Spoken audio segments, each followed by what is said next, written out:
And gentlemen, this is Oliver, and I'm in a bunker I call Studio 72. We salute you, interplanetary, intergalactic time travelers. This is a big season for intergalactic time travel. We respect that. We salute you. I'm in a bunker I like to call Studio 72 in the People's Republic of Portland, Oregon, or the People's Republic of Multnomah County, depending on how you look at that. So I just kind of thought I would kind of drop in and see how everybody's doing. If there's anybody that wanted to chat about anything. A couple of things that I did in the header there that I did want to get out is talk about the cannabis. That is paramount. I mean, it's not the golden goose, but it is sauce for the golden goose. That rescheduling is huge. And it also is a signal that Trump is more in touch with the ground base than he's been signaling for the last couple of months, few months, maybe all year. I don't know. What are your thoughts on that? But it's very significant, very important. Get in touch with the younger independents, the younger youths, the millennial and the Gen Z, the Zoomers who know cannabis is not the bad guy, that knows cannabis is not fentanyl or heroin or all these other classifications of level 1. So I did want to just briefly touch. Oh, and then so we'll talk about that. I guess we already kind of did. No, we could elaborate a little bit. I mean, we got to give Donnie some credit because for me personally, it's been a series of fuck ups. It's been a series of things that dropped balls, that fumbled. All these Hail Mary passes that don't need to be Hail Mary passes. Just give it to your people. Let them run it straight in. So it's that was kind of a big deal. Now, the Comets, the reason I want to mention Comets is the same kind of reason I want to mention about holiday burnout and dealing with seasonal depression. Now, I know, and I haven't been in social services for years, but I did work social services for years and years. Traumatized me to my core. As you can see, look at me, I'm still in recovery from these years of social service work I did. It's no joke, sort of a joke, but that is a fact, though. I did do social services, and I am still in recovery from it. It's pretty traumatic, but I know I say that because I know that the winter and the holidays, the suicide rates go through the roof. Or whatever, overdose, whatever it is, jumping off of bridges, all of that type of, I'm not trying to be negative. We're going to try to spend this. So we're going to take that negativity and that holiday data. I'm just talking data. I'm not talking about negativity because I want to express positive. I want to try to flip that negative that you may be feeling. A lot of us are feeling during this holiday season and during the winter. So that's one thing there. And 988 Suicide Hotline. Thank you, Katz Durbin. Very, very 988 Suicide Hotline. I think that is it 988? There was another one. I thought there was a 311. What does the picture mean behind you? Egret 7587 Slam Jams Radio. Good to see you guys. Thanks for coming in. The piece behind me, this is kind of an interesting piece. I think it scares some people. Are you nervous? Does it make you feel kind of scared? Same thing with the skeleton dude. It freaks some people out. I don't look at it as freaky. I look at it as really it embraces the time of that winter where we have the rebirth from that death. And that's really what the bone symbolizes to me. But painting is in that same type of mind frame. This is an elk shaman. It's feminine energy. I hope you can see that. Although I didn't put any direct type of feminine type of things there. But it feels feminine to me. I don't know. I mean, with the indigenous, the Native American, there is this two-spirit with some of this. But So this is the elk shaman. It could be an elk ceremony. It could be that winter solstice that's coming up, or we're approaching that. I don't know if you can hear the music, but that's Winter Solstice Tranquility from 2024 from Takkra, Takkra on SoundCloud. So, I mean, that's the time. Right here, these are actually, it's crop circles. So, and when I put that last green layer, that's paper. So what you see there is those are paper layers on top of the indigenous piece.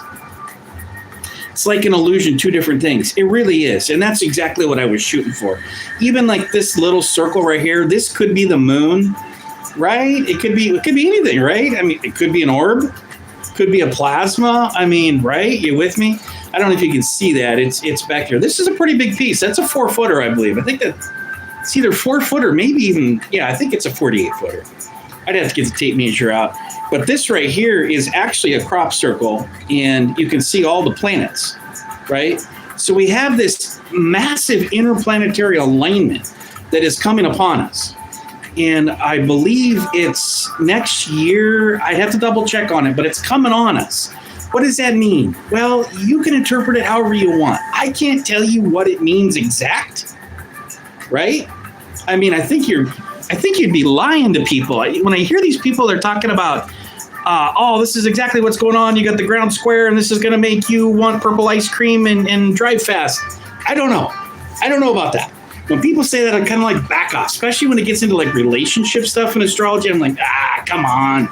So I find better value in it just keeping it vague. But however vagueness of interpretation you want to make it, can you deny that the winter solstice is coming on? Can you deny that we are looking at a significant time in space where we've got sun and moon? What's on top of the sun and the moon alignment is these planets.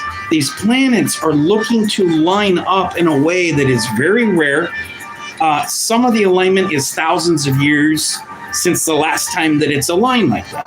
You'd be like, oh, what are you smoking, bro? That's really cool. No problem. No problem at all. If you want to just blow it off and even mock it, I don't care. But for me, it's significant. For me, I feel it in the winter solstice. I've got a lot of indigenous blood. I get some Blackfoot and blah, blah, blah. I used to do these sweat lodges. The full moon, you get into the sweat lodge, heat up the rocks. You do 4 rounds. 1, 2, third one's real hot, pushes people usually out. The old schoolers may be able to write it. I even get out on the 3rd round sometimes. And then that 4th round, you're putting steam, you're putting water onto the rocks and sweating that out.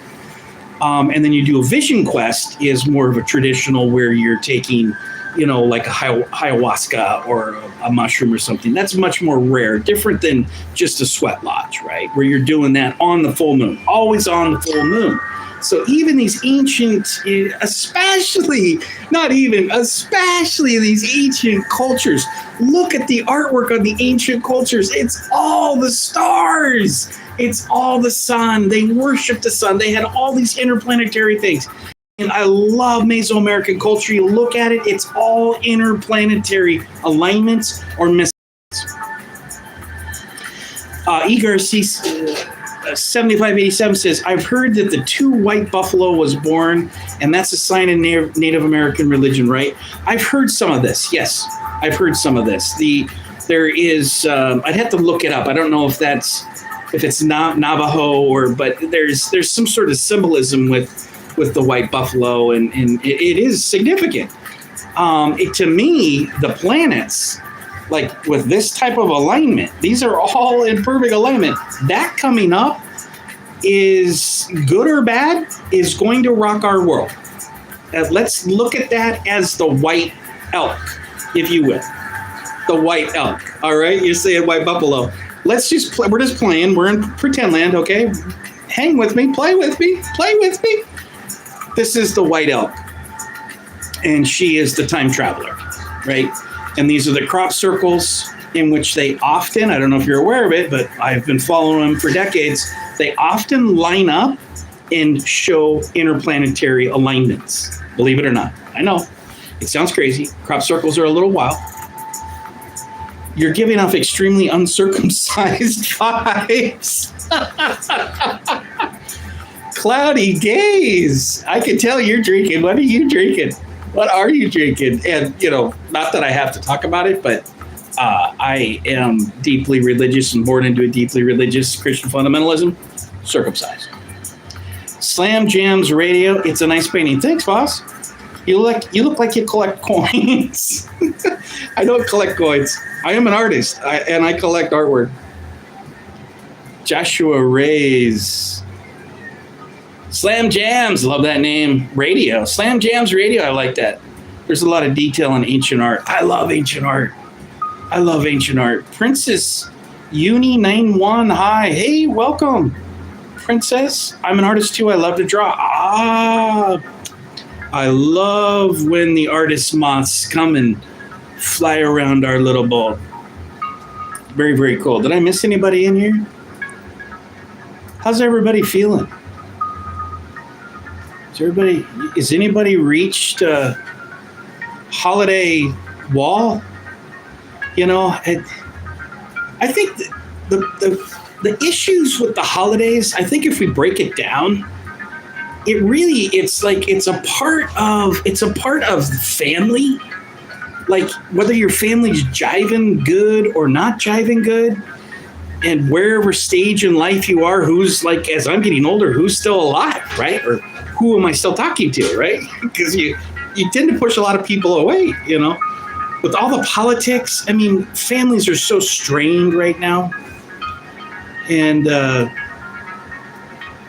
I generated my name from a random generator on Google. Really? That's awesome. Slam Jams Radio. That is fat, man. I love it. That's hot. Princess is good. What do you want for Christmas? What do I want for Christmas? I want world peace. Yeah. I just want to feed the hungry and world peace. Can we have that? It doesn't look like world peace is coming soon, and I'm a little nervous about that. That's one of the things that I sweat about. What do I want for Christmas? What do I want for Christmas? What do I want for Christmas? We need to move. I want to try to find a cheaper unit, which there's not in Portland, and we need a bigger unit. We're all getting bigger. My daughter's getting bigger. She needs more space. What do you want for Christmas? What do you want for Christmas, Princess? So this interplanetary thing. Now, let me just say this briefly here about the planets, and I don't want to get in. I'm not an astrologer. I'm not a doctor. I impersonate an attorney, and I'm not impersonating an attorney for you, and unless you sign a waiver. But I do like to follow astrology, and it's just one of the things that I always do. Princess says, Sam, I always want to help the poor out, but my dad says that they'll just take everything. Your dad's smart. And I was sort of joking, but sort of not joking. It's like people that we love in our community, and there's people in our community that are starving that we don't love. But what's wrong with feeding them? I don't want to sound like a bleeding liberal, but I'm not, because I'm not. But I call myself a humanitarian. It's not difficult to feed people. It's not difficult to shelter people. It doesn't have to be fancy. It doesn't have to be big. It doesn't even have to be nice. Shelter. Shelter is an essential basic need. My mom's a scrub tech. Oh, cool. Cool. That's good money. What planet you likes? I love Venus. I love Venus, the goddess of love. My sun sign's Taurus, and I got 3 planets in Gemini. But Venus, does it get any better than Venus? And who doesn't? Who can't love Jupiter, the Godfather? Jupiter sucks in the enemy combatants, comets, asteroids, all these different things, sucks them in. And then it's got 100 moons. Nobody even talks about Jupiter. It's like, oh yeah, there's Jupiter out there. No. Jupiter is the Godfather. Jupiter is the bad ass. These moons whipping around Jupiter knock out all this other unfriendly fire. Tiffany Dudley 16. Tiffany Dudley 16. Good to see you, Tiffany. Thanks for coming down. Good to see everybody here. So let me just finish this thought right here. I don't know if you can see that. In fact, I know you can't. But what this is these are all aspects, meaning this is the moon interacting with a planet or a planet interacting with another planet. And that's a pretty heavy stack right there.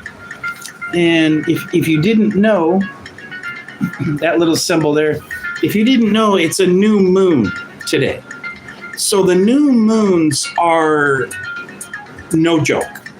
New moons are very, very powerful. I think new moons, and as I'm getting older in age, I think the new moons are more significant, more powerful, and affect our lives more dramatically than even what we've learned and experienced of full moons. Because the full moons, you ask a police officer, if things get crazier on a full moon, they say, oh yeah, our jails get loaded up on full moons. You ask a nurse, ask a scrub tech, ask your mom, do the hospitals fill up? Is there more crisis in the hospitals on a full moon? They'll all tell you exactly the same thing. It affects people.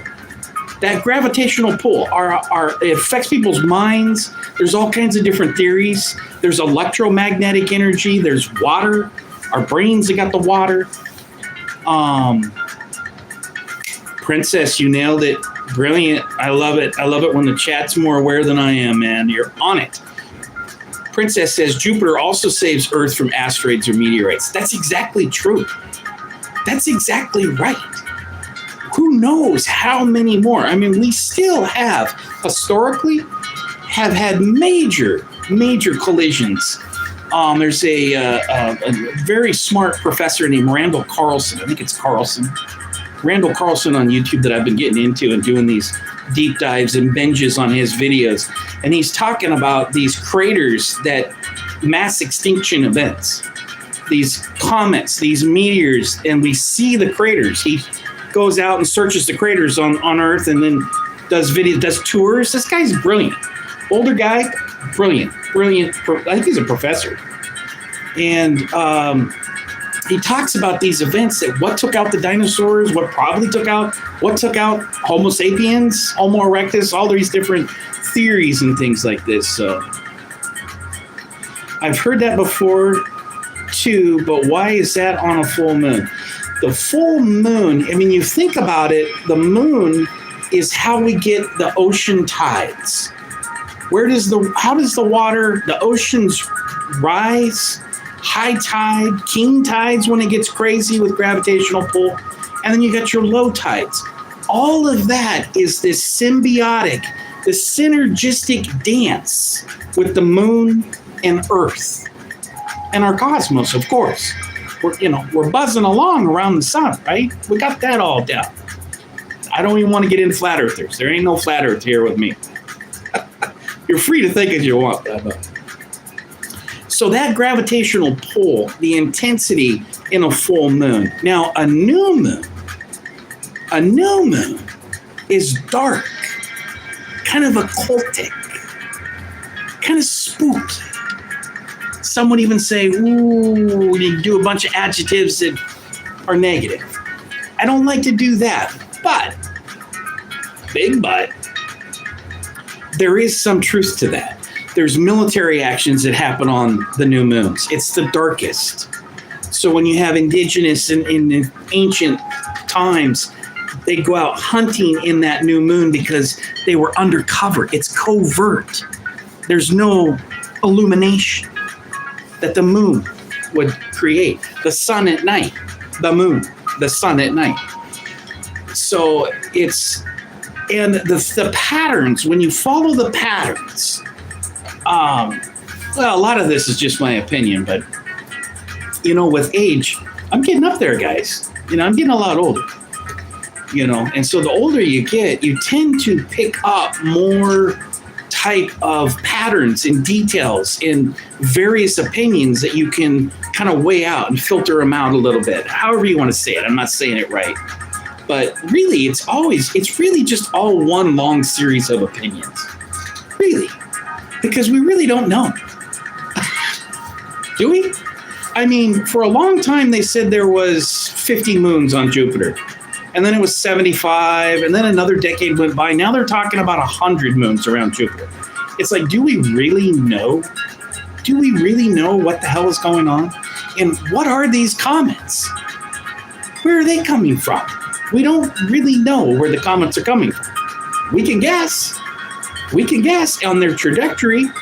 Their little trajectory as they're coming through our solar system. We've had a whole bunch of them. It isn't just 3i Atlas. We've had a whole series of comets do these flybys. I think that affects us. I think the comets affect Earth. I think it affects people's well-being. I think it affects irregularities. I think it can trigger people. I think people that aren't doing well, just like with full moons, just like with new moons, or just like a quarter moon. I mean, one could say, well, people are nuts all the time, bro. I don't know what you mean. They're not just crazy around the full moon or the new moon. I know. I hear you. Yes, you're right. We're talking about the laws of probability.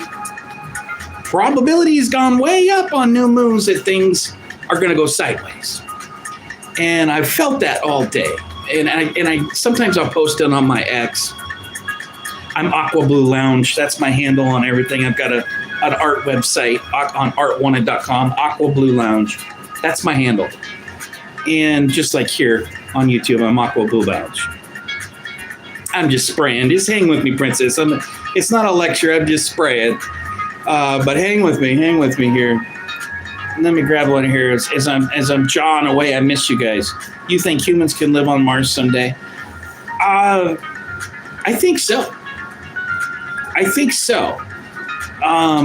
kind of joke, but I'm kind of serious where I think we need to help Elon get to Mars. So, not to be mean, and I love the guy. I mean, he's like a brother from another mother. But sort of. Let's get Elon on a rocket.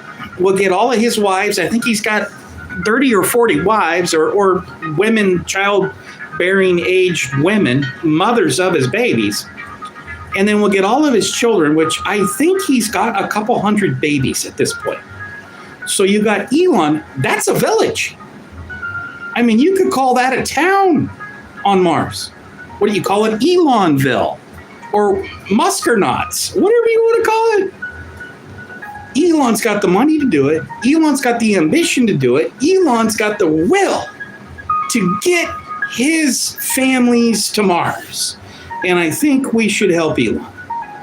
Let's do that. Let's get Elon to Mars because we've ran out of space on Earth for Elon. No, I'm just kidding. But at this rate, our population will double as Elon keeps having babies at the rate he's having babies. No, we should all have babies. You guys should have babies. If you don't have babies, go have babies. Elon's a genius. I don't know if he is. I really don't. I think he's eccentric. He's wealthy. And he talks a good game. But I'm not really sure. Was Einstein a genius? Probably. Is Elon an Einstein? I don't think so. How about Tesla? Is Elon a Tesla? Elon is the car salesman. Elon is the rocket salesman, right? And he's got a lot of wild ideas. We all got wild ideas. That just means we're wild idea guys. I don't know. See, I don't want to talk smack about Elon because I love him, and I really do. He is like a brother. Sort of, in like a Martian type ways.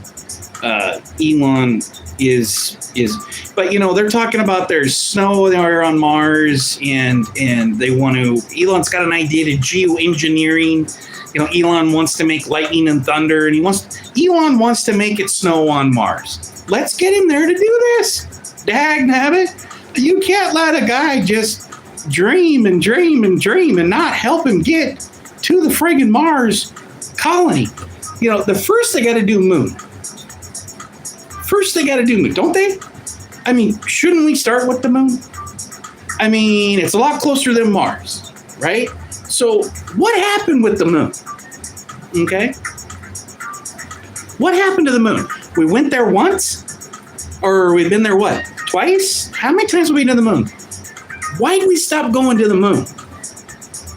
And why do we got these big money bazillionaires like Elon talking about Mars when we're not even going to the moon anymore?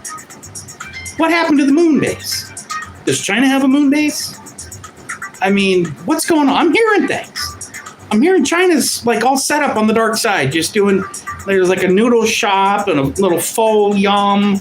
I mean, China's kicking our ass. This is the things I'm hearing. So let's get Elon. Let's kind of harness some of that ambition. Let's harness those ketamine benders.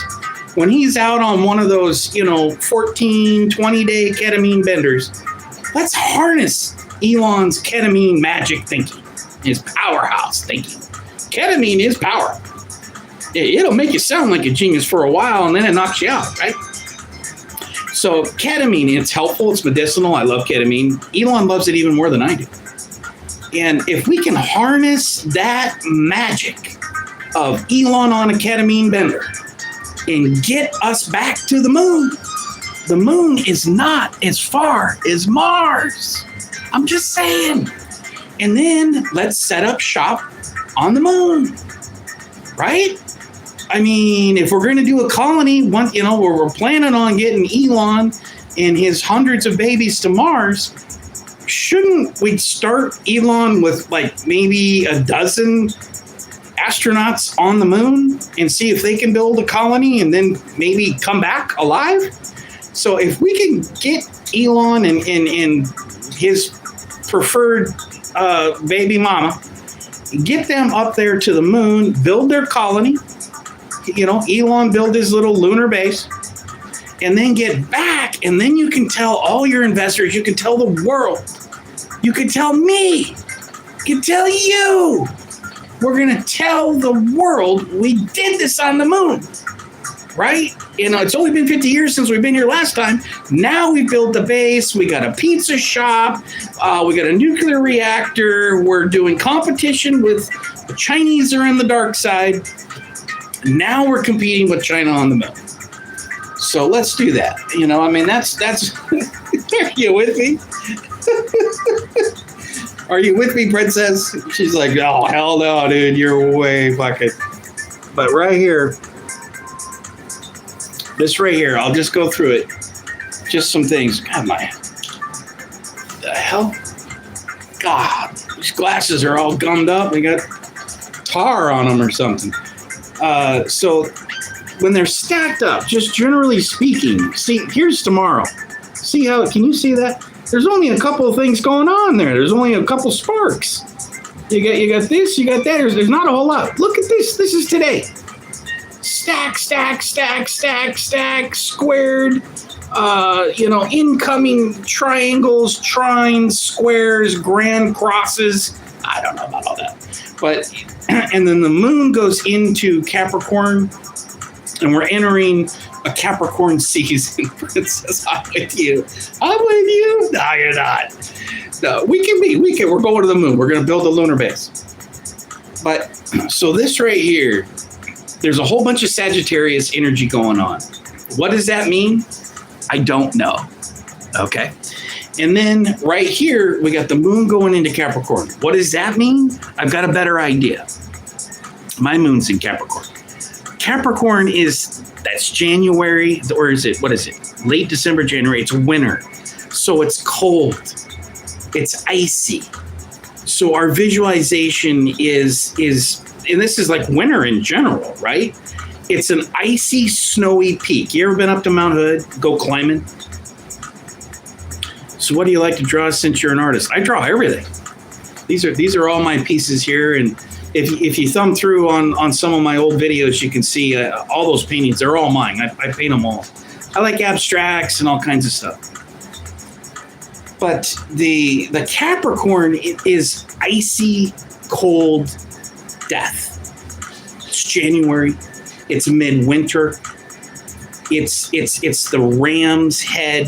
Bam, bam, There's a lot more crazy death stuff that goes down at this time with Capricorn. So the sun's clicking into Capricorn. We got the solstice in a couple of days. That's coming around. That's clicking in. The sun's going into Capricorn. The moon's in Capricorn, which the moon's rips through every 3 or 4 days. It's going through a different sign. But what I'm trying to say is that we're entering this season of cold, dangerous mountain climbing expeditions in winter. That's what this is. We're spiritually, it's a mountain, icy, cold mountain of spiritual, physical, emotional, psychological. This is winter. This is that winter battle of the darkness, right? So it's ironic that we're celebrating the festival of lights when there's the least amount of light anywhere to be found. Winter, right? It's funny how you appreciate something when you no longer have it, right? You appreciate the light when it's dark most of the day, right? So that's kind of what I'm getting at there, is that there is this darkness that we are in and coming into. And there'll be some good positive connections. The planets, just like this stacking of all the planets right in here in a line, which rarely ever happens like this. Very, very, very rare. It's coming on us. I don't know if it's February or March, but it's coming on next year. It's not all negative. It's not all doomsday, but there is doomsday that's lurking there. It's kind of like the European Union and NATO instigating and loading up Ukraine for World War IV. I think World War III already happened with Russia. That's where we're at right now. I don't know if you guys follow world geopolitics, but that we're on the brink of World War IV right now. I don't know why they keep pushing it. Trump has done Alaskan peace summits. Trump has done multiple meetings in peace summits. The European Union is determined to exchange nukes with Ukraine. And so that right there is tragic. I mean, you think about radiation. Think about what radiation is going to do to Earth. Think about what radiation from a nuclear fallout is going to do to our food supplies. I mean, nobody's thinking about that. It's dark. It's depressing. It's beyond a winter symbol. But this is where we're at right now if we don't change trajectory. I think that this rare interplanetary lineup that is coming, that's what it's about. It can be the end of the old past, which is where there's an end, there's the rebirth. It can also symbolize that rebirth. But rebirth only happens when there's an end and a closure like that. So, anyway, that's the astrology of it. Now, one of the things I wanted to say about the comets is this series of comets. I don't know how much people are following it, but there's a long history of comets coming in to Earth or near Earth where they affect people and they do crazy things like mass termination events, if you will.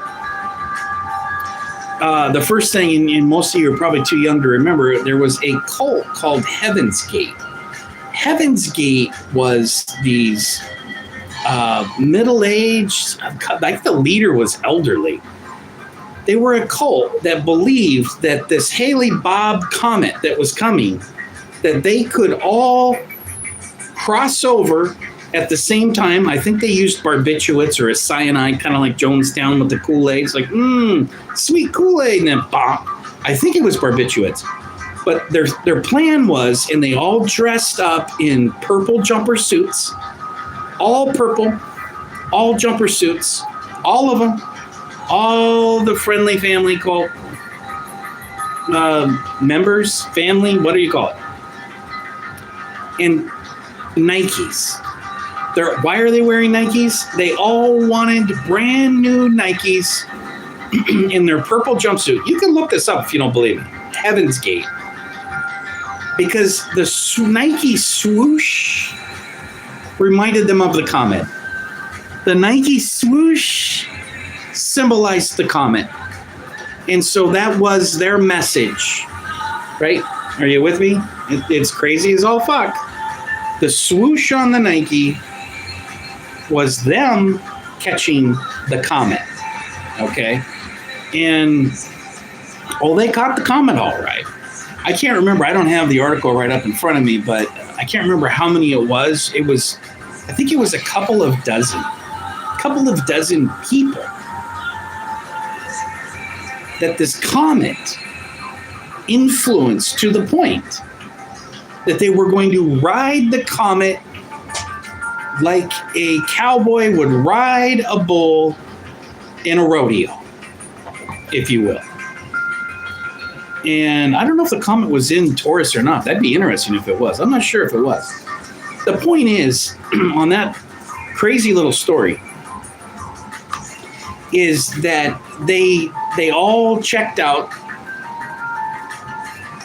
and I can't remember. It's a little bit fuzzy. I'm going back. I think it was the 90s. I was like probably a teenager. I'm going back. It's at least 30 years. So, and they checked out. The point is on that is that if that type of comet riding cult, where everyone dresses up in purple, everybody puts on their brand new Nike swooshes, because you got to have Nike gear, right, to ride the comet. I mean, you got to have your running shoes on. Come on, right? So they did that. And it's really kind of an unfortunate thing. There's a long history with cults. That's a very unique one when they're wanting to ride the comet. There is other groups that have done crazy stuff like that. This is the time that we're in now. We are in right now, the end of December, approaching the winter solstice, 2025, where people are going to start checking out to ride the comets. And we haven't just had one comet come zipping through.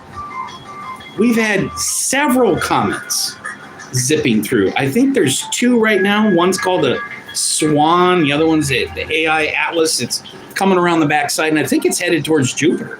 We were just talking about Jupiter, so it'll be interesting to see if Jupiter actually can pull it in or affect it with this gravitational pull. It has the greatest gravitational pull of all the other planets. It's the largest by far. So it'll be interesting to see how that happens. But I'm also waiting to see this unfortunate type of scenario where you've got people that are checking out.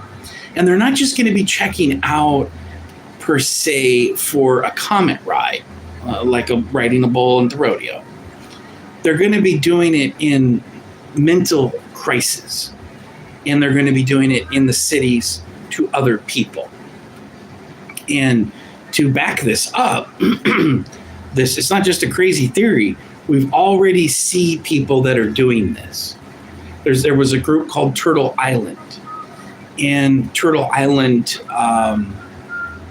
it's an indigenous thing, but it sounds like a hijacked group. And they were talking about a New Year's Eve attack. Now, I don't know if it was last year or 2 years ago, but it was actually a U.S. military trained, but he was brought in just like the assassin that took out the National Guards people. He was trained by the CIA, special ops in Afghanistan. Brought him back here for whatever reasons. Clearly he snapped. And he attacked those National Guard. It's that type of a situation that happened there in New Orleans, and he drove his vehicle down Bourbon Street in New Orleans. And like very fast and very dramatic, very gross, and a horrible during, I think it was even the Christmas holiday. So there's something about these holidays, these religious holidays, especially Christmas and Hanukkah and the Islamic, where we see attacks on these different tribal religious groups every year, just like patterns, just like watching patterns from the planets, patterns of any type of comet or interplanetary visitor. We see these patterns and they repeat themselves. So you don't necessarily have to have psychic intuition, although that's a great help if to be perceptive on what's happening with these different type of scenarios that we've got coming ahead for us. Now, I'm not trying to sound morbid. I'm just stating the obvious. I'm stating the things that I've noticed that happen almost seasonally, almost every year, around at least the country and the world. I mean, was it last year or the year before where there was some Saudi Arabia guy yelled Aloha snack bar, and then he drove his car through in Germany, a BMW, through a Christmas bazaar. So you have these sociopathic people. How sociopathic do you have to be to attack during this peace, this time, this festival of lights, these spiritual times where people are buying gifts for their children and family and trying to have some quality family hang time? And they're thinking, this is the good time. This is the time to do an attack. It's very sad. It's very tragic, but it's very predictable. And with all of these comments that have been coming in, I haven't really been talking about it much, just a little bit. And I haven't really been posting a lot about it because it's like, I don't want to manifest it. I'm putting it on the record now that I've been having, these ideas are going to happen to somebody somewhere. And it's going to be comet related. These attacks are going to happen no matter what we do. There's people that don't like us. There's people that have darkness. And when do those things happen? They're going to happen around new moons. You're going to see these things happen around new moons, unfortunately. So that was the astrology. That was the comet. Okay, so now the cannabis, we did talk about that right out of the gate. We got to give Trump some props on that. Biden said he was going to do something, reschedule or do something with cannabis, and he never did.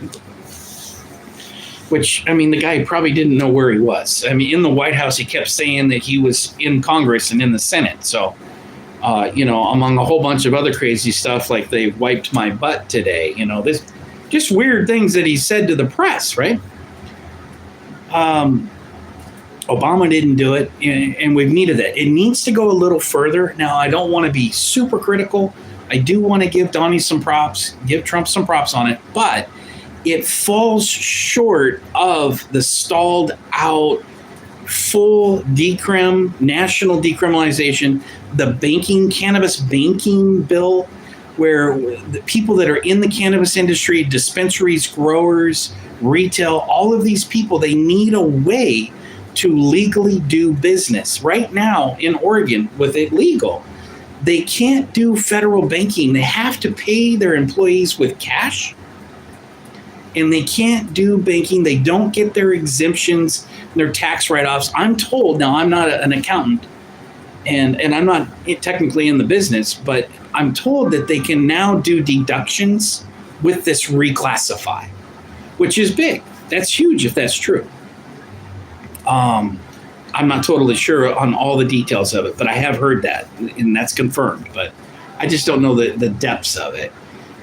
But that's really significant. And so a cannabis banking reform, that's game changer, because then we can actually get things above ground, get it on the level. To what I mean is that it's not all cash like the black market. You actually have banking, and you'll have accountants, you'll have your taxes. It'll create revenue for everybody and blah, blah, blah. That's still needed. So we still have a whole bunch of things that are still needed with cannabis. And that is important. So, and I just want to note that we're giving Donnie credit for actually doing it. It's huge, really huge. I mean, to me, it's been a whole series of ugly, bad moves, the good, the bad, and the ugly, with Trump. It's there's been very few goods. It's been bad, and then there's been like super ugly. These moves, tactical, appearing that you're captured by one foreign country. That's bad PR. It's horrible public relations. People are going to start not voting for you, and you got midterms coming around. So what Don's got to do, he gave 1776 to the military. Now what he needs to do is share some of that tariff profits. He's claiming there's trillions. I think it's closer to under $1 trillion, but he's claiming there's many trillions. Maybe that's projected income from the tariffs, but spread that wealth around. Use that as some stimulus checks. I would target specifically lower income. If you target the lower income folks, get them that cash going. Wealthy people don't need an extra $1,000. Wealthy people don't need a $2,000 stimulus. I'm sure they'd love to spend it, but they don't need it. You want to stimulate the economy. You want to get your base fired up to what has the Republicans done for me for the midterms? What are the Republican Party? What is Trump going to do? And his people that he's endorsing, what are they going to do in 2026 for me and for the country and to make things better? This is what the voters are thinking. And the moves that he's done, I don't know if it's Susie Wiles as chief campaign manager, chief of staff. I don't know if it's a combination of all of these different suggestions, but it's just been one bungle after another. And he's attacking his people that have put him there in the White House, his base, who are in Congress, on and on and on. It's just been one cringy, clinching anxiety ride this year for me and a lot of independents. In fact, everyone. Everyone that I listen to and watch on YouTube, all these different programmers, they all say the same thing, that this is not what we do to bring the voters in. One of the things that Republicans battle with, this is what conservatives battle with, is they often consider any money that's helping people out as welfare and that should be cut or eliminated. And whether it's housing, whether it's food benefits, they treat lower income, they treat poor folks, especially the houseless, they treat them like they're somehow mooches. They somehow are just degenerate, drug addict fuck-ups, and they need to be rejected and kicked to the curb or worse. I mean, you hear some of these people are, they sound not friendly, really hostile. Voters hear that. Independents hear that. And they read it. They see your social media. They see that you're talking about cutting housing funding. You want to cut Section 8 vouchers instead of boosting them. Here in Portland, Oregon, we've got probably close to 10,000 people living on the streets, houseless. That number has doubled since last year. And it was up 1,000 or 2 from the year before. We're on a trajectory of more and more and more. If you cut housing vouchers, if you don't make a budget allocation on a federal level to the state, into the county, city of Portland, and into Multnomah County, you're going to see those numbers double. And then what comes with that is crime. What comes with that is desperation. What comes with that is death and more bodies floating in our river, dead, waiting for detox, dead bodies floating in the Willamette River, waiting for rehabilitation, for an inpatient program to be built, because they're not even built right now in Portland. There's a couple. There's a Hooper detox, and there's a couple different facilities, but it's very limited. We're talking like 10 beds, limited beds. But then there are people saying, well, the people are not going into the inpatient. They're saying that the numbers, they're not booking into the detox centers. And that's a whole other thing altogether. And, you got to look at that data, because that is being used to argue against allocating the funding and getting funding for people that are houseless. Or I say we need to screen them. See, I worked in shelters for years. I was in social services for years. It was 20 years ago, but for years and years and years, I was doing that. So I saw firsthand people that are coming in the street. They're in rough shape. They've got all kinds of virus and bugs and things that all got to be addressed. And then we got to get them, if we can keep them maintaining, checking in, keeping them sober or off the drugs. That's a whole nother battle. And then get them into a wait list. It's like, how long can you keep them in these temporary shelters, which are not pleasant places? You got people farting and snoring. They're open. They're not secure. They're not private. You can't have your pets in there. You can't have your lover, your girlfriend, and cuddle up and noodle. You can't do any of that stuff in shelters. That's why people are choosing tents outside for their dogs, for their street family, for their old lady. And it's not complicated to people that have worked on the inside with social services to understand that. Now, one of the arguments that's happening here, for example, here in Portland, Oregon, one of the arguments it's been popping up is people are ridiculing what's called housing first. So housing first is this policy that came out where regardless if someone's drunk, high, whatever, if we've got a unit, we're going to get them into a unit. If we can get them into a shelter bed, we'll get them into a shelter. Now, the argument against that is that people that are loaded are not going to be able to get their lives together and pay the rent, for example, or whatever in the apartment. They actually need inpatient. They actually need more crisis counseling. They need more alcohol and drug counseling. It needs more case management. And it's a valid argument. But the issue that I have is that argument is being used to carve out the funding for building low-income units. Here in Portland, they call things affordable units, affordable apartments. They're not affordable in Portland. And they're not affordable to people. We've got 7,500 to maybe 10,000 people on the streets. They need to show 2 times the income to maintain that unit, to get into the unit, not even maintain, to get into an apartment. They have to show 2 months rent per month. Now, if they had that kind of income coming in, most of the people on the streets wouldn't be in the streets. They would have figured something else out because they've got some money coming in. They don't have the money coming in. They don't have the income to show that on the paperwork to even get someone to lease to them. And without a housing voucher, the solution there is housing vouchers. Now, they call that welfare. I call it humanitarian assistance. Yes, you can lump it into welfare, but if you're not going to get houseless people off the streets unless you screen them and that you find out what they need, if they're ready to come indoors. That's the other thing is a good chunk of these people out in the streets, they're not coming indoors.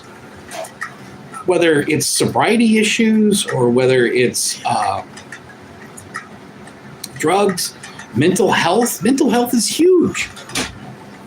I've talked to so many houseless people in the years that I was working with them that talked about being claustrophobic. They couldn't come indoors. They couldn't deal with other people inside a shelter. There was all these different barriers and issues that would prevent them. They'd come in one night and then you wouldn't see them again. If you could even get them in to the shelter to hang out and start to reconnect with what the life indoors is about. So, I mean, that's a whole nother side note. That could be debated. There is a valuable argument there. But my argument is that we need housing vouchers. This is a rent guarantee. And then we've got all these affordable units around Portland. There's something like 1,000 with Home Forward. There was an article in the Willamette Week that was saying, I think there was close to 1,000 units that are empty. The reason they're empty is exactly why I just said. They don't have the income on paper to get to lease. the unit. And then once they're in there, they're not creating the revenue to maintain the unit, and they're getting evicted. And then they got an eviction on their record, and they're not going to be renting anything from a year to 3 years to probably 5 years. I mean, you get an eviction on your record, it's as good as a terminal sentence on getting back into housing, unless it's some sort of a special program. And there's not very many special programs in Portland or anywhere in the country. See? So the reason I say all these things is that next year, just a couple of weeks and on, 2026, our homeless population is going to explode here in Portland and along the whole West Coast. The economy is not done correcting. The jobs are not multiplying at the level that everyone would like in the Trump administration. And yes, Mayor Keith Wilson has established 1,500 shelter beds, which are like pads on church floors and little gurneys, or not gurney, but well, could be gurney in a hospital, but what do you call those little army cots? It's too big of an open space. There's also health issues there. I mean, you had COVID, where, if you've got all these respiratory issues in one big open shelter space with 100 people, 200 people sleeping on cots, snoring, coughing. It doesn't have to be COVID, which is still circulating. COVID never stopped circulating. But there's flu, there's RSV, there's all these things, pneumonia. All of these sicknesses are just coming on. It's December. And we haven't gotten super cold here, but the rest of the country has. I'm seeing there's influenza outbreaks all over the country. I'm reading the reports. It's coming here. January, February, March, the West Coast will get plagued by at least the seasonal flu, and there'll be a whole bunch of more of stuff I just talked about. Again, I'm not trying to be a doomsayer. I sound so dark and negative about this, but these are problems that are coming down the line that need to be addressed. They can be addressed. If we ignore them, it's going to be a catastrophe, an earthquake. It's going to be a huge, worse crisis than it is right now, and it's really bad right now. So, that is, that's my take and my framing. That's my advice. I've been giving that free advice to the Democrats for decades. They don't listen to me.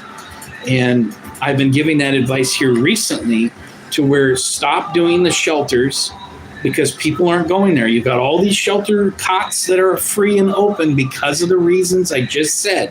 Pets, dogs are with them. They can't go in. Lovers, girlfriends, they don't want to be separated, or they want to have private time like in a tent. All of those things are keeping them from coming into a shelter. If you had a very small little unit, it doesn't have 200 square feet.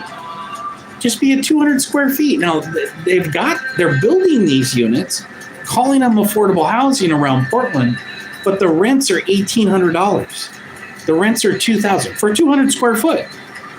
Tiny little apartments.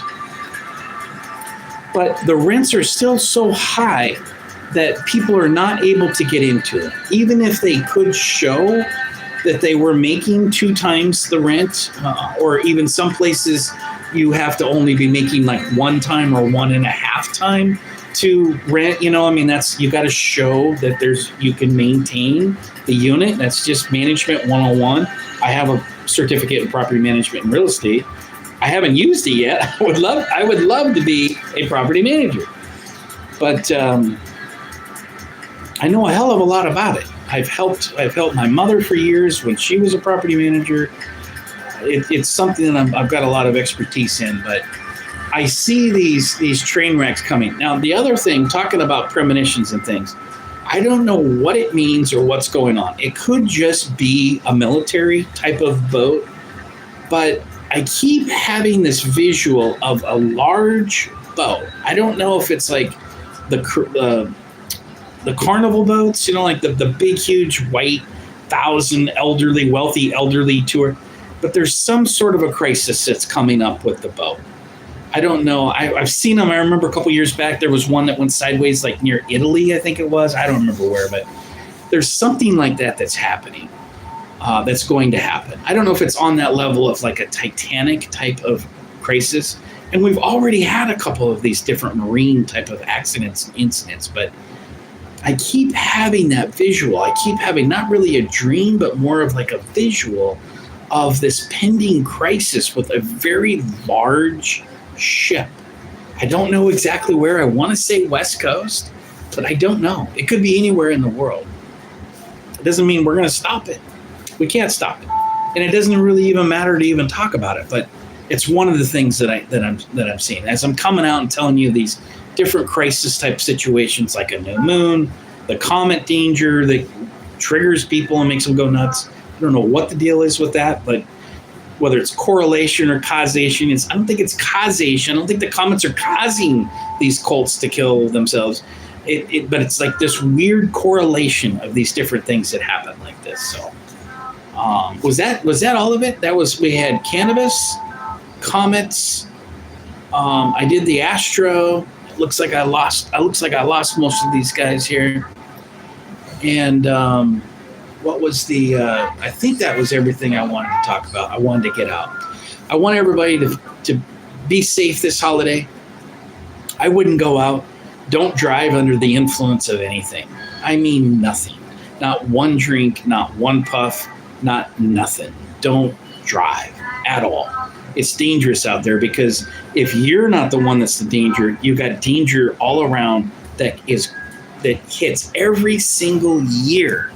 The seasonal holidays takes out a lot more people than should be taken out. They don't need to be taken out. They don't need to have accidents like this. But, and try to find some things like artwork, like Princess was talking about drawing. I do painting. The wintertime, that's how I flip depression and the darkness of winter around, is I got the studio lights, set up the lights, and I paint. I paint these brilliant colors that help stay positive. So it's a huge issue for wintertime. I don't know if people are aware of it or if they just feel like they can't really stop it. It's going to be dark. It's going to be holidays, blah, blah, blah. And what it does is it creates risky behavior, right? So you have holiday celebration, New Year's, everyone's drinking. It's like right up there with the Super Bowl with alcohol overconsumption. And then you've got all the narcotics. Some of it's just recreational, wealthy folks, and some of it is strung out people that are not doing well. They're depressed in the middle of winter, and the overdose is going to take them away. And that's just the reality of it. I'm not being dark about it, and I'm stating the obvious. But these things, I hope that you avoid. That's my positive spin on it. Be aware that depression happens in wintertime. Be aware that this is the time where many people are vulnerable. Your friends, your family, your neighbors. There's family crisis. Look at the Reiners. God, just perfect example. That tragic story. Here's these bazillionaire Hollywood elitist family, and the son battling his addiction. Whatever argument, it's some sort of Conan O'Brien's. From the story that I heard, Conan O'Brien's party. I don't know exactly what happened. Apparently, he started acting like a goofball, and something happened. I don't know if he was loaded or if he did a stunt. Maybe he caught something on fire. I don't know. I'm just throwing it out there. Spaghetti on the wall. But there was some sort of an argument at this Hollywood elitist party. And at some point, the son comes back, not just kills mom and dad. He stabs multiple times like a savage Neanderthal sociopath, his own beloved mom and dad. Now, maybe there's some abuse there. So what? That's never an excuse to take out your family. But that is a perfect, dark, tragic story to tell you, to try to metaphorically equate of what I'm talking about that's going on. That's that vibration. And I'm not blaming the comet. I'm not blaming the misalignment of the interplanetary alignment or the alignment, although anything could happen there. But that is the darkness where these family interaction, this family darkness, tragedy, depression, and drug addiction. And the holidays triggers it. The holidays triggers it. You know, people get the most bummed out during the holidays. And I think it's part, like everything we said, family conflict. I can't tell you. I used to work with at-risk youth. I've seen so many young people cross over, take themselves out because of family dynamics, either feeling rejected for being gay and lesbian, or having a drug addiction where the religious family says, nope, you are out. They're out homeless, then they're turning tricks, then they're dead under a bridge in 4 months. I've seen healthy suburban kids go into drug use, prostitution, and dead within 90 days in the streets of Portland. 90 days. I've seen it. I lived through that doing social services as a crisis counselor downtown Portland. It's dramatic, and you have to deal with it. There's a coping mechanism and all that, but I realized that I had actually been suppressing a lot of that grief and darkness from that job. You know, I mean, people that work in social services, they really develop. I don't know if they're aware of it. I compare it to like a Scotch drinker. I don't know if you know Scotch. I don't know if anybody drinks Scotch. I don't know if I have anybody left in here. The Scotch drinkers turn into some of the most nasty, violent, bummer drinkers of all the alcohol consumers. I don't know. It's so funny to say that, but it's tragic. There's something about the Scotch whiskey. Maybe you could say, well, whiskey in general. Maybe there's something about whiskey in general that makes people get cray-cray. But the Scotch whiskey, for some reason, those drinkers, people that work in the social services, they end up being heavy drinkers. Everyone I ever worked with was heavy drinking, if not doing something else. This is the counselors. And just because of the toll, the emotional toll that job takes on them. And then they're grumpy and upset, and you can't do it for very long. I don't think it's healthy to do it very long, but I worked with people that had been doing that social services for 30, 40 years, and they were some of the most darkest bummer people. I mean, I would never hang out with them and go do anything because they're just too damn dark. I mean, I'm guessing they were just drinking scotch in a dark room by themselves on their day off. I mean, it was just too dark. So that's the holidays. That's the darker side. The Reiners, perfect darker side of the holidays. I'll say this one quick story here before I cut out. I'm going to shut it off. I'm sitting I take the TriMet bus, and I just don't drive. I've got vision issues. Financially, I'm strapped right now, so I don't have a vehicle. I've had a lot of cars in my life, and I'd love to get a truck, but that's a whole nother thing. I am not driving right now. And so I take the TriMet. I'm sitting on the TriMet, right, the 14, and which is always, I mean, I could write a book of just these people the passengers that get on the bus. I mean, if you know Portland, Oregon, Portland, Oregon, their logo is Keep Portland Weird. I mean, we went way past weird. We went into deep psychosis. The sticker should say Keep Portland in Deep Psychosis. That's the bumper sticker. So, but the bus stops, it gets on, and here's this guy, all black. Got a lot of people in black in Portland, so that's not like totally weird or out of the normal. That wasn't the weird part, although I could see he had these horns, right? Like big horns. Kind of like, but not elk horns, more like, kind of like, the dark side, like, Beelzebub, maybe Satan's horns or something. I thought like a Halloween costume, but it's not fucking Halloween, man. This is Christmas holiday season. He's in all black, the hood, like a monk or something. And I'm like, holy Jesus, because I always prepare myself when you got the real fucking whack jobs, because it's dangerous on the bus. It's really dangerous. And I'm a big guy. Look at me. I'm a big guy. And I'm saying it's dangerous on the bus. It's dangerous. But he gets on the bus and he's got chain, like huge metal chain around his waist, around the top. He clicks on there and he's walking down the bus. These chain around one up around the strap here, all black hoodie, Satan horns. I mean, I'm thinking Satan has just boarded my bus. This is Satan is on the number 14 Hawthorne Boulevard bus, and I'm just like, holy fuck! You just get that kind of jolt of like, you're in real danger. Yeah, we're in real danger now. It's like a pilot says something on an airplane, like, we're gonna have to land in the water. It's like that kind of a feeling. You're like, that's why I don't fly. I ain't gonna listen to that fucking shit. I don't fly. But here I am on train, and this guy is like knocking, and I can't really see his face. And then he comes up, and I'm sitting in towards the back. And he comes up, and his head kind of comes up, and he sees me, and he looks right at me, and he kind of smirks and, like this, not really a grunt, but it was like a smirk or something.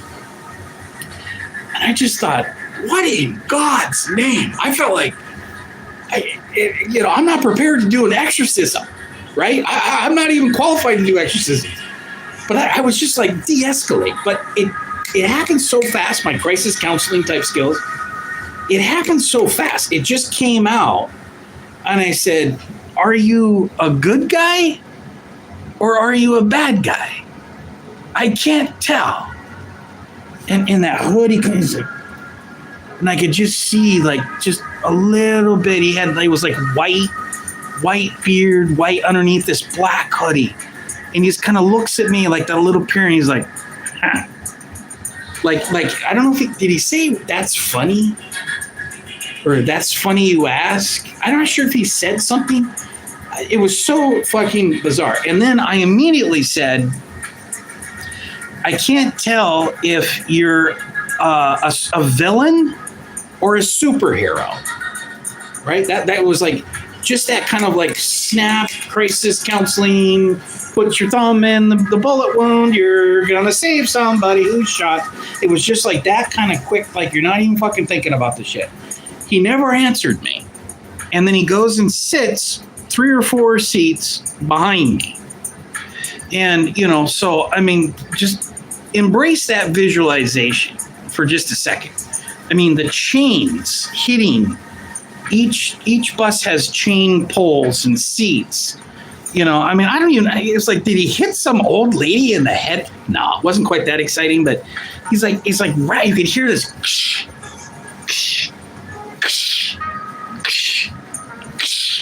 And his little head. And I was like, oh, holy fucking Mother of Mary, man. I said what I said, and I was like through this. And I got back traumatized and haunted. The whole grocery store, I'm thinking about this, and I could see him. I think he got off somewhere down there on Hawthorne. So I still don't know. Like, it's the holidays. We got a lot of Satanists. I'm like, he just wasn't your everyday type of Satanist. So I get back to the apartment and I asked my daughter, and I said, is there something going on? Like, is there a winter festival or some sort of like costume thing? Because I think Satan boarded my bus this afternoon. And, so and I told her my story just like I told you. So she got on there and she said that there was maybe some Nordic thing, like some sort of Nordic festival or something, whether it was at the convention center. So I said, that must be it, right? I mean, the guy was obviously cosplaying, right? Why wouldn't he answer me? Why didn't he want to talk? He just wanted to scare the shit out of everybody. He was getting off on that, but then she looked up and she said there was this dark being called Krampus. I think it's Krampus. I've never heard of that before. Like Krampas. I think it's with a K. Krampus, some sort of weird, fucking mythical dark creature, like Satan, and like a bad Santa. Not like the funny film where you got the drunk whack job Billy Bob Thornton playing, but like where he beat the kids. Like there's some sort of folklore. There's some sort of like mythical folklore of this Krampus, this dark Krampus. And I thought, holy shit, whether it was cosplaying or LARPing or just another normal ordinary bus ride in Portland, Krampus, aka you might as well call him Beelzebub or Satan, because it scared me like that. Krampus got on my bus today. Krampus, beating the kids with some reed or something. And that's the myth, not him. He wasn't beating anybody, but that's the myth, is this Krampus creature. So, in closing, don't let Krampus get you. Don't let Krampus beat your kids. And this is time to get right with Jesus. Get one with your maker. Pray to God that Krampus does not board your TriMat bus line. I hope you never see that guy again. I swear to God. I mean, I'm a big guy, and if I'm threatened, I usually, I'll defend myself. I'm not sure where I would have started with that guy. I mean, if I even would have had it in me. I mean, these chains were like, normal chains like this. These chains were like 5-inch chains. I don't know. Anyway, I got that off. I survived Krampus. You'll survive Krampus. God bless. Happy holidays. Be well.